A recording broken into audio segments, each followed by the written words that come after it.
Like waiting for a bus, Manchester United's business, 2 at a time.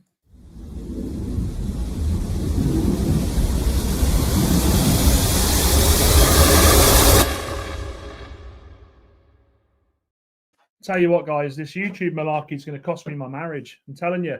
Antony is over in Spain trying to get the deal done with Real Betis. So the news has been broken not so long ago. I was on another stream and I've had to jump on here now with you guys that Real Betis, it looks like, have finally got the deal done with Manchester United. There are some reports saying it's not done yet, but the overriding feeling is that Manchester United are literally hours away from getting this accepted with Betis. The fee we're looking at is 23 million with a 50% sell-on. Now, again, that speaks to me. It's kind of like the whole shared ownership thing that we were looking at earlier on this evening.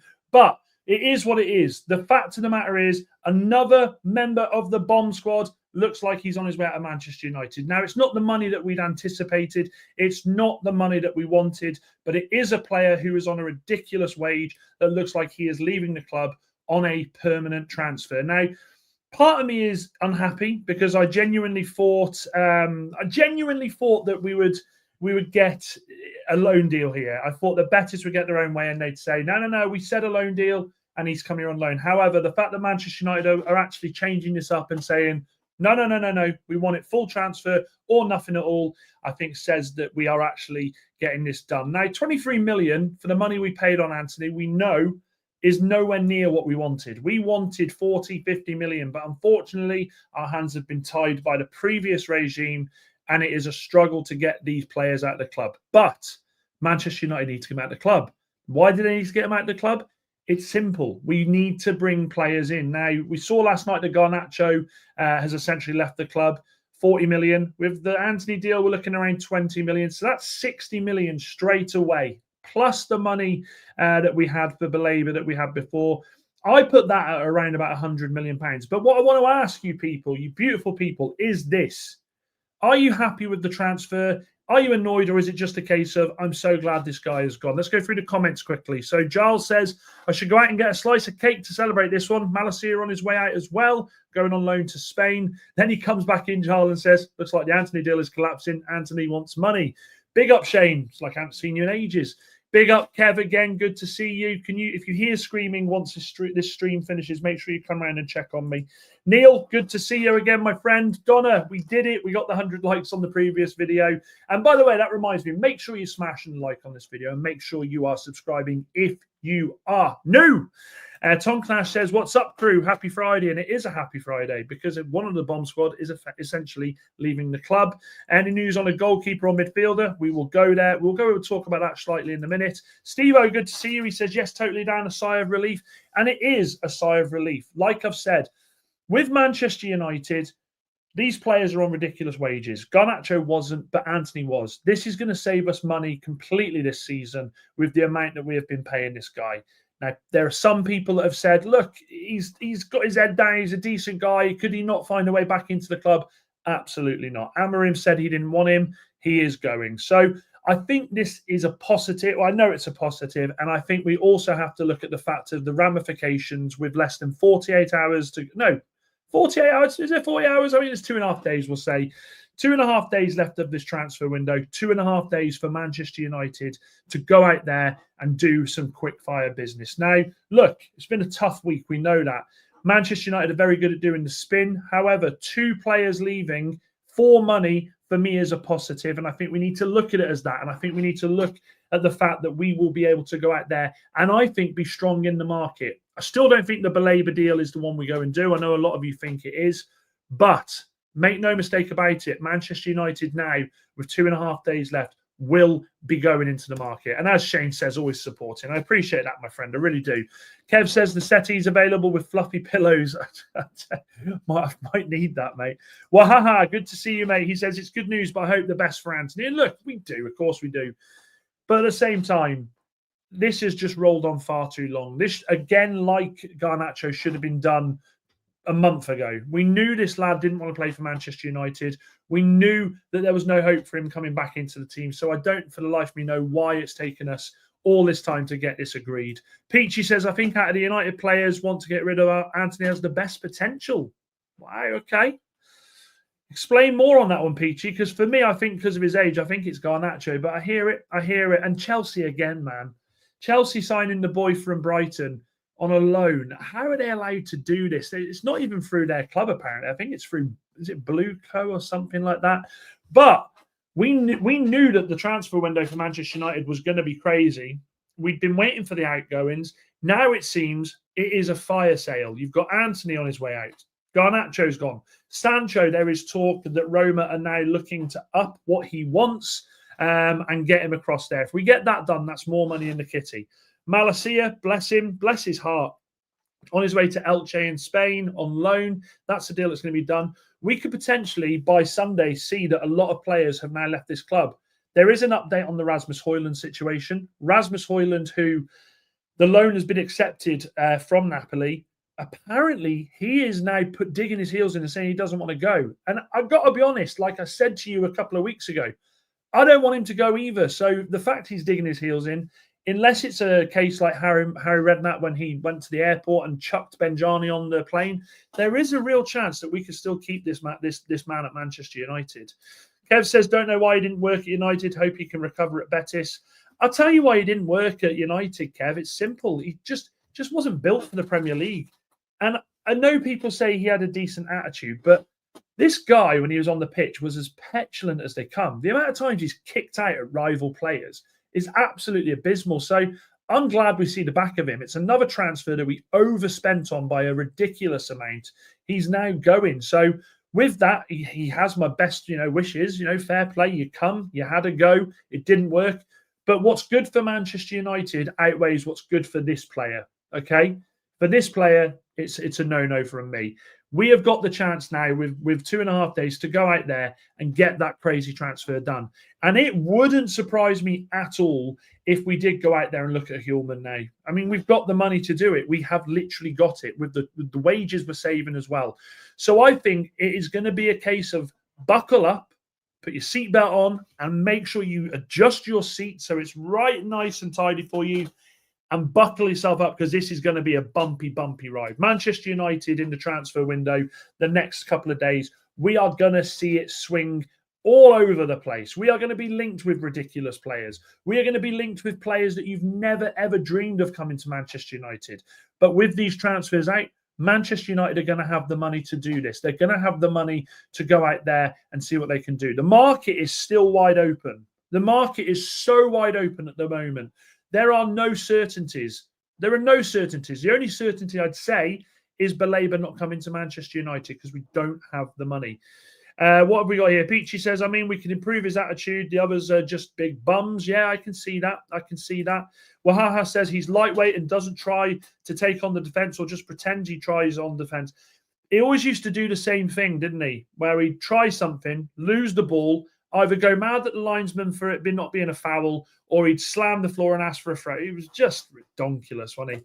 He was always right in the middle of the fights. Actually, you're right. He just his attitude on the pitch. Do you remember when he kicked out at Doku against City? And I watched him and I thought, Antony, if I was on that pitch playing against you, I'd have belted you between the eyes. Like, you're an idiot. Like, just so bad with that. So I think, look, some people will say we should have tried more with him and should have kept him on and maybe he'd have fit, but he wasn't a 10 in this system. He didn't have the work rate to be a wing back. The biggest comedy moment. Do you remember when he was coming on against Liverpool and he's like this at the side of the pitch? He was like Michael Van Gerwen. Do you remember that Michael Van Gerwen shot when he's like, So I'm not asked. I don't mind him going. What's Hjulman worth potentially? Well, he's got a release clause, but they reckon we can get him for 60 million. Now, we've just sold 2 players. We're getting Le Mans in. 60 million, I think we can do that. And I think Hjulman comes in and sorts that midfield out. The only thing I will say is I am very, very, very worried about Mainoo. I'd like to think that the club are going to stamp their feet down on this and say to Mainoo, you ain't going anywhere. And if they do that, I'm hoping then Amorim will try and show him a bit of love and play him in a few more games. But other than that, Højlund and Mainoo and Sancho, because we know Malacia is on his way, I don't see there being any more business from United with outgoings, and we don't need to. other than goalkeepers, if we could get someone to buy those clowns, those bozos, then we've been in a much better situation. But goalkeeper and midfielder now, Manchester United have to go out there and get it done. Wahaha says doing a sliding tackle when it wasn't necessary, so he was purposely out of play. He was just when you deep it with Antony. Let's take away that. I thought I had a text off Mrs. Robinson saying she'd left me then. When you take away the little loan spell at Betis, we all know deep down that Antony was nowhere near good enough for Manchester United. He was nowhere near good enough for the Premier League. It showed in the Conference League final when they played Chelsea. It was just a bad move all over. This was the same transfer that when Ten Hag wanted him originally, we could have got him for around about 60 million. We ended up overspending with that one. And yes, he come on with a lot of promise. His first game against Arsenal, bags the goal, and you go, oh, hang on a minute, we got a boy here.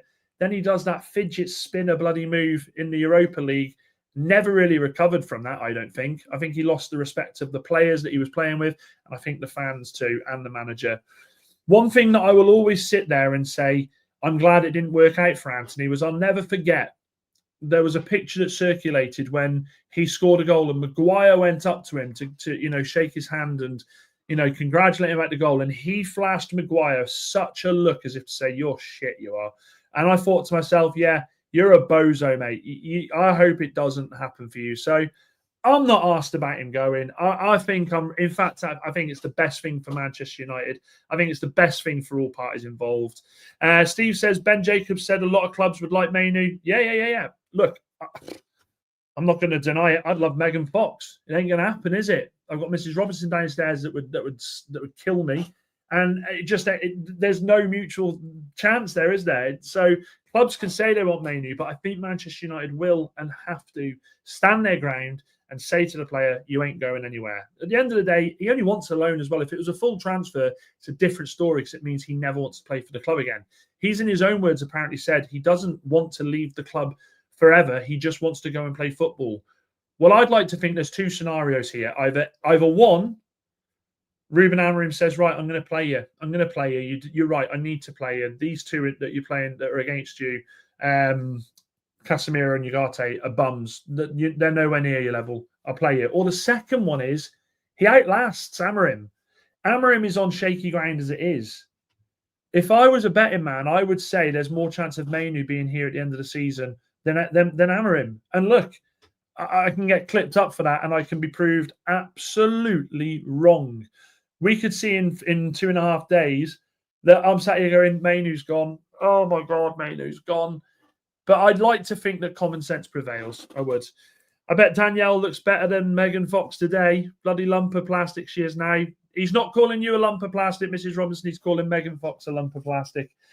Yeah, I went with the wrong one there, didn't I? Megan Fox in Transformers. Yeah. Megan Fox now, I'd be scared to light a candle next to her. She'd start melting. One thing I didn't ask, and there's a few of you on here, and I'm not going to be on long because I've been streaming for what feels like an eternity. What are we feeling about tomorrow? Are we thinking that we're going to go out there and get the result against Burnley? I have us down at 3-1. I think we'll beat Burnley 3-1. I think we have to beat Burnley 3-1. When I was just doing the Football's 12th Man hosting for Mr. Potts, a conversation come up and I thought, actually, there's a real possibility of this. Man City are away to Brighton. Now, Brighton admittedly haven't looked the same as they normally do, but this is Brighton. They always seem to turn up against the big teams. There's a real possibility here with all the shit that we're getting as football fans, as United, that if we beat Burnley and Brighton beat City, regardless of how bad our manager is, regardless of how bad the system is, we could end the first lot of games, go into the international break ahead of City in the table. If that doesn't give you hope, if that's not something to cling on to, as it is for me, then I genuinely feel like, we can smile a little bit at our noisy neighbours. We are home, Tom Glass. We are at home. And Isaac, good to see you, mate. He says, not sure why, but for some reason I think the Burnley game will be 1-1. Do you know what I hate about that? Isaac, is you seem to get things right quite a lot. So what I'm going to do is I'm going to ask you to please delete that comment and put a United win for me, please, because I need some positivity here. Steve says, I'm confident, except now. Right in the back of the mind, I have a what if. Didn't have that before. Okay. Are you talking about the game or are you talking about Mainoo? And Wahaha says, I hate it. It's very much possible. And it'll be, honestly, imagine Amorim coming out, big cigar before the City game saying, we're ahead. We're ahead of them in the table. You know, we're looking below. This is football. This is what football does to you. It makes you believe. And there we go. Isaac sees sense and says, yeah, sorry, Dan, I meant to type United 6-0. Thank you. Mwah, mwah, mwah. Love you. Wahaha says 4-0. And the game, win or lose. Okay. So confident right in the back of my mind.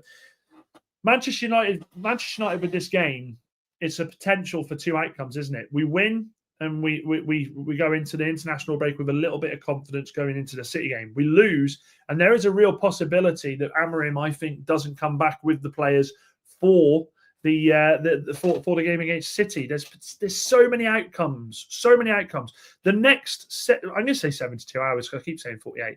The next 72 hours for Manchester United are absolutely crucial. Not just crucial in the way of the Burnley result, crucial with what we do with the money we've got from the Antony deal when it happens, and with the money from Garnacho. Crucial with what we're going to do with a midfield signing if we are indeed going to do it. Crucial in keeping Mainoo at this football club. There is so many potentials here. It is a mixed bag for Manchester United, and it isn't one I thought we'd be looking at after the positivity after the Arsenal game. Sophie says, smash the likes, and yes, you are right, Sophie. Make sure you're smashing the likes on the video, people. It's only a quick one, but I had to come on about the Antony news because, look, I'm doing the game with Kev tomorrow, but I wanted to get out of the system now. Kev says, I'm providing no score predictions for tomorrow. You bloody will when I come and see you tomorrow, mate, when we get this on. Nave says 2-1 United. There is a little bit of confidence with some of the fans. Is this Burnley 2-0? Sophie, come on, mate. And Isaac says, I do think it's a slight overreaction, to be honest. The new signings will only begin to look better from here as they begin to gel. And for some, like Sesko, continue to get used to the English game. Like I said to you last night, like I said to you all of our goals we've conceded this season have come from goalkeeping errors. If we can eradicate those errors from our goalkeeping position, and that is by bringing a new goalkeeper in, then maybe we're looking at a different story here with Manchester United. But at the moment, it's still dicey. Steve-O says this game is like a Euro final with Burnley. I think it's massive. I said it last night, and I meant it. This has to be Amorim's biggest game in charge of Manchester United. With all of the meltdowns, with all of the issues that we've seen, this guy has to win. There's no drawing here. There's no losing, but playing well and showing the fans that there is something happening here. If he loses, I think the fans start to turn. And he's doing do you know what he is doing that's very smart? He's doing his utmost best to put this all on the players. He is. Well, unfortunately, Amorim, you picked these players. You've brought some of these players in. You picked the squad on Wednesday night, and you're going to pick the squad tomorrow. So if we lose tomorrow, the question will be asked of yourself. Mike says, after the Grimsby disaster, the club as a whole need a complete mindset shift. And if not, I don't see us winning. I'm confident we win though. Okay, well, look, confidence is what we need. If Scott Parker outplays him, it's best for Amorim to retire. Look, if Grimsby can outplay us, then Scott Parker absolutely can. And as Kev says, yeah, as we said before, Napoli have agreed the deal, but apparently it's being held up because Rasmus is undecided. He wants to stay at Manchester United. Imagine that, having a player that actually wants to play for this club, and it looks like he's going. Sophie comes back with it. I meant 2-0 United. That's fine. And Steve-O says, if we lose, we could see the internet break. Steve-O, the internet breaks every time Manchester United step on the pitch. We're Manchester United. Whether we lose, whether we win, whether we draw, whether we've got some problem with a player, we will always be relevant. We will always be spoken about. It's Man United. Hated, adored, but never ignored.